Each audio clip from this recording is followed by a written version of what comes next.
ఇక మన ఇంటోళ్ళు మనకు 2 రోజులు కనబడకపోతేనే ఆగమాగం అవుతా ఉంటాం. మరి కండ్ల ముంగట్నే మన ఇంటోళ్ళను వేరేటోళ్ళు ఎత్తుకపోతుంటే చూసుకుంటూ ఊకుంటావా? ఎంత అడ్డం తిరిగినా కూడా ఎత్తుకొని పోయినరట. ఎవరు ఎత్తుకపోయినరు అని వాళ్ళ ఇంటోళ్ళు చిన్న గోస పెడతలేరు. చూద్దాం పాండ్రి ఆ ముచ్చటేందో. యోగిడకి అన్న కనబడుతున్నాడు కదా. గీ అన్న నల్గొండ జిల్లా మునుగోడు నియోజకవర్గం చండూరు దళిత మాజీ జడ్పీటీసీ అన్నపర్తి శేఖర్ అట. అగో గీనె గురించి ఇప్పుడెందుకు చెప్తున్నారు అంటారా?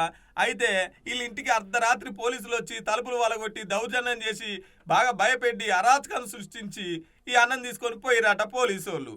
వాళ్ళు ఎక్కడికి తీసుకుపోయిర్రు, వాళ్ళు ఎవరు అరెస్ట్ చేసిర్రు, మరి ఆయన ఏం తప్పు చేసిండు, ఎవరు అసలు ఏమైందాడా? యోగి అక్కని అడిగి తెలుసుకుందాం. చెప్పక్క. వాటికెళ్ళి మాట్లాడుతున్నా. అన్నపర్తి శేఖర్ వాళ్ళ భార్యని 4వ వార్డు కౌన్సిలరు నైట్ 2 గంటల రాత్రి వచ్చి మా ఆయనని కిడ్నాప్ చేసుకొని తీసుకెళ్లారు. గుర్తు తెలియని వ్యక్తులు వాళ్ళు. నైట్ ప్యాంటు టీషర్ట్లతో వచ్చారు. ఎవరు మీరు అంటే ఎప్పుడు చప్పుడు చేయలే వాళ్ళు. ఎవరు అని మేము గట్టిగా దమ్మాంచినా కూడా తలుపులు గట్టిగా నెట్టేసారు. నెట్టేసిన తర్వాత మా ఆయన బయటకు వెళ్ళిండు. ఎవరు మీరంటే చప్పుడు చేయలే వాళ్ళు. ఎవరంటే చప్పుడు చేస్తలేరు ఏంది అని నేను గట్టిగా దమ్మాంచినాక పైకి వచ్చిర్రు. కిందికి దిగిన తర్వాత ఎవరు అంటే చప్పుడు చేస్తలేరు, ఎవరు మీరు అంటే సైలెంట్ గా ఉన్నాక ఎవరు మీరు చప్పుడు చేస్తలేరు అని మళ్ళీ కూడా అడిగిన తర్వాత కారు ఎక్క ముందల మేము పోలీసు వాళ్ళం అమ్మ అన్నారు. కానీ వాళ్ళు పోలీసు వాళ్ళు అయ్యింది కానీ నాకు తెలియదు. వాళ్ళు గుర్తు తెలియని వ్యక్తులు వచ్చారు. మా వారికి ఏమన్నా జరిగిందంటే గవర్నమెంట్ ప్రభుత్వం మీదనే వేస్తాం మేము కేసు. నేనైతే వేస్తా. మున్సిపల్ ఆఫీస్ మీదకి వెళ్ళి చండూరు మున్సిపల్ నుంచి నేను మాట్లాడుతున్నాను. పట్టేతర వాళ్ళ భార్యను.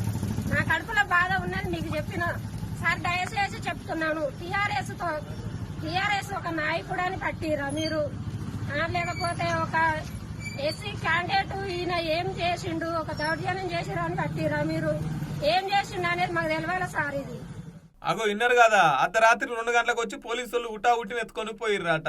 వాళ్ళు ఇంతకు పోలీసు వాళ్ళు ఉన్నా కాదా అని చెప్పేసి కొద్దిగా అనుమానం కూడా ఉందంట. వెంటనే ఆయనను బయట పెట్టాలి, ఏడున్నా ఏం తప్పు చేసిండు అనేది అక్క చెప్తున్నది. లేకపోతే కేసు కూడా ఎత్తదట. అగో చూడురి పాపం అక్క ఎంత ఏడుస్తున్నదో. ఏమన్నా తప్పు చేస్తే చట్ట ప్రకారంగా శిక్ష ఇవ్వాలి, లేకపోతే నోటీస్ ఇచ్చే అరెస్ట్ చేయాలి, లేకపోతే పోలీస్ టౌన్ కన్నా కొంచెం పోవాలి. కానీ అర్ధరాత్రికి ఇట్లా వచ్చి జనాల మీదకి వచ్చి భయపెట్టి పోలీసు వాళ్ళు ఇట్లా చేసుడు కరెక్టేనా?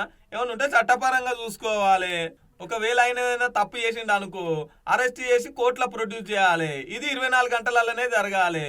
మరి ఆయనను ఎవరు ఎత్తుకపోయిర్రు, ఎటు పోయిండు, ఇగో ఇంటోళ్ళు ఎంత గుబులు పడాలి. గిట్లా చేస్తే ఏమన్నా ఉంటే సాపుగా చెప్పాలి, నోటీసులు ఇవ్వాలి, లేకపోతే ఇంటోళ్ళ కన్నా కనీసం చెప్పాలి. కానీ గిట్లా పోలీసు వాళ్ళు అర్ధరాత్రి ఇంటికి వచ్చి ఎత్తుకపోవడం ఎంతవరకు కరెక్ట్ చెప్పురి అని బట్టిరు. ఈ ముచ్చట తెలిసిన పబ్లిక్ చూడాలి మరి ఈ ముచ్చట ఇంకెంత దూరం పోతుందో.